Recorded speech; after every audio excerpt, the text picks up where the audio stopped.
What's up, guys? Welcome to the Stats Free Sports channel. Here to bring you a Colts rumor video discussing the possibility of the Indianapolis Colts trading up for tight end Brock Bowers. Let's get into it, guys. So, Colts been on some Colts fans that I'm friendly of on social media and know in real life been on my head lately. I didn't cover the rumor of Snead coming to the Colts.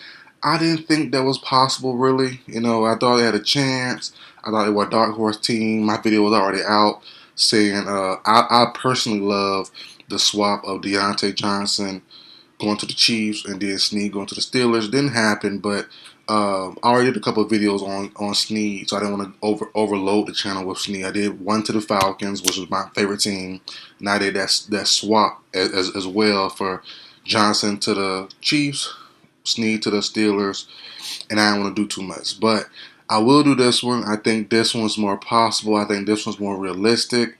And there's also multiple ways to get Brock Bowers. You don't have to really trade up for him. Let's get into it, guys. So, Brock Bowers, as y'all know, just like my Falcons tight end, Kyle Pitts, he's a unicorn.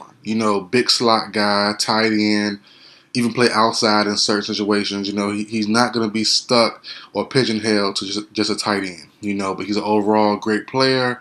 And his spot in the draft is kind of in flux. Is he top 10? Is he top 20? Because a lot of teams need corner. A lot of teams need receiver. The class is deep at receiver, but the top of the talent is different. It's a different breed with Marvin Harrison Jr., Neighbors, and those guys. There is a drop-off. There is a difference between the top three, and then you have Brian Thomas and those guys. A.D. Mitchell kind of in a cluster, and then you have a drop off again. So, it just depends on how you see it and how you view Brock Bowers. Is he a game changer? Is he not? How we plan on using your tight end. But as far as the Colts go, I think and the keywords is trading up. If you trade up for Brock Bowers, as a non-Colts fan, wouldn't be the smartest move. One is not in Chris Ballard's MO. Excuse me, I said it all weird. It's not in Chris Ballard's MO to trade up. He's more likely to trade down, even at 15, where they're at now. Depending on how the board looks, I think Chris Ballard could still trade down. 15, even stay from 15 to staying in the top 20 and still getting Brock Bowers or getting a very good prospect, depending on how the board looks and how everything is kind of going. Depending on if some quarterbacks drop, some receivers drop, because the Malik Neighbors thing, that could be a situation worth monitoring. I don't think so, but it could definitely, bring his stock down. So things could be very different in how we view a lot of these people's mock drafts, the Daniel Jeremiah's, the Go Houses, the Bro Smos, and the more big channels. So for one, there's not Chris Ballard's MO to trade up, and only with 7 picks this offseason, the Colts might want to get more also. And then two, you have Jelani Woods, and look, he's not the player, the unicorn that Brock Bowers is, but he's not a slouch either. I think he could definitely grow with Anthony Richardson. He's still pretty young, only a couple years into the league out of UVA. Hasn't been great yet, but I don't think you need a great tight end in this scheme here. You have Jonathan Taylor, you have Richardson, you have Michael Pittman. I think you should go, if I'm a Colts, go O-line, go receiver, go D-end, or you can go cornerback. I don't think tight end is a pressing need. To skip all those. If you have a Quinyon Mitchell, Terrion Arnold, Jared Verse, even Dallas Turner, if you have those guys on the board still, and you trade up and skip that, and let's say trade up with my Falcons to pick 8, or trade up to the Bears at pick 9, or to the Jets at pick 10, you trade up that high, skip all those guys, and then you go get Brock Bowers. How would that look when you have positions of need that you could have filled with a top talent? You could have got Terrion Arnold, who should work out, and pair him with Juju Brents, or you should have got a Quinyon Mitchell, pair him up with the Juju Brents. I think Mitchell fits better in that scheme, in my opinion. More athletic, more explosive than Terrion Arnold. But You do all that, you get, you can replace Alec Burke, who a lot of Alec Burke from Cincinnati a couple years ago, who a lot of Colts fans don't really like or not really a fan of. You switch him out for Brian Thomas Jr., for A.D. Mitchell at pick 15, or maybe trade up a little bit to get one of those guys. Maybe even Xavier Worthy, which I wouldn't be a fan of that high, but there's a lot of options there that you could go. And even though Brock Bowers can play inline tight end and play slot and all that stuff, he's a versatile weapon. It makes sense, but I don't know, man. Trading up for him, but staying at 15 or even trading back slightly, if someone were to fall that doesn't really fit the Colts' plans, if someone were to fall or to trade back or to stay put at 15, I think is the smarter move and more the MO of Chris Ballard. He's not really a trade up guy. A lot of fans of the Colts over the years have been begging Chris Ballard to trade up and go be aggressive and go do something, and he hasn't done it. He's instead stayed put or trade back. So I think this year is no different. A lot of talent in this class with the Colts. They aren't a perfect roster, and even though they led the league, they had a franchise year in sacks last year, they still need more pass rush. And they didn't really address that in the offseason as far as free agency goes. So I think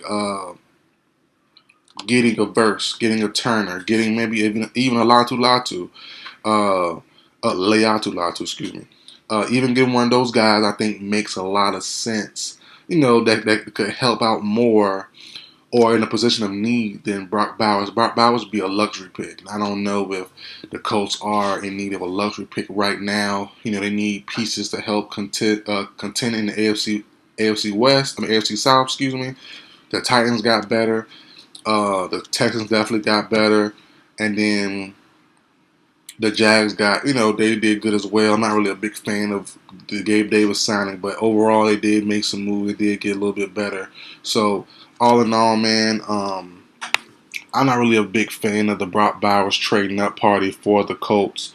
But I do understand. I'm not opposed to it. I think that the Jets are a big threat to get him at pick 10.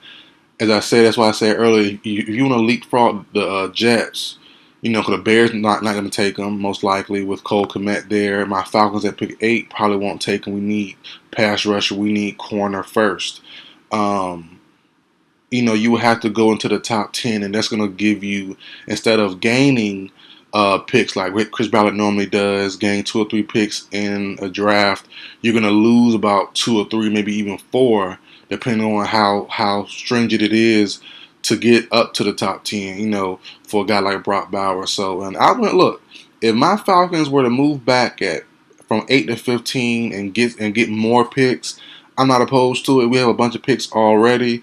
A couple with a third from Calvin Ridley, have another second as well. So I'm not opposed to it, So come on, I won't mind trading back. I already said in my videos, I want Latu. Pick 8, in my opinion, is kind of sort of rich for him, but I wouldn't be opposed to taking him there if he's our guy. But if you can go back at 15 and still get him, I'm cool with it. I'm definitely cool with it. So I won't be mad at it. And even if he is gone, which I would hate, him and Turner are gone at pick 15 if we were to trade back, I'm not opposed to Verse, but I would probably look, if that's the case, if those two are already going by pick 15, I would think one of the top corners in Quinyon Mitchell and or Terrion Arnold is still around, and we'll go get one of those guys.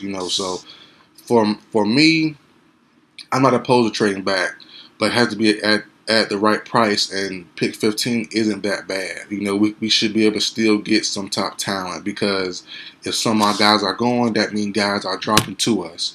So, with that logic there, the Colts can come up to the Falcons and get pick 8. I'm not mad at it. We still have enough picks, honestly, if we were to trade back and swap first round picks with the Colts and get maybe another extra pick, we could still trade up and get the Bears pick and trade up a pick later or something, and be kind of finesse it in that way. So it's similar how the Cardinals did. They still traded back with the Texans and got their guy Paris Johnson last year. I wouldn't mind doing the same thing.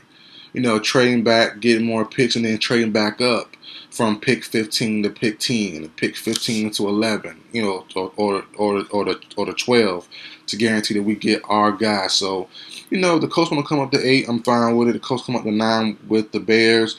Would the Bears go back that far? Depending on who the Bears want to target, you know, pass rusher, receiver, like an A.D. Mitchell, Brian Thomas, maybe, you know. So we'll see how the board shakes out. We'll see how the draft shakes out in a couple weeks. Should be very interesting. Should be very crazy. A lot of rumors and news flying around. So let's see what happens, guys. But that's it for the video. Like, share, comment, subscribe. I will see you guys next time.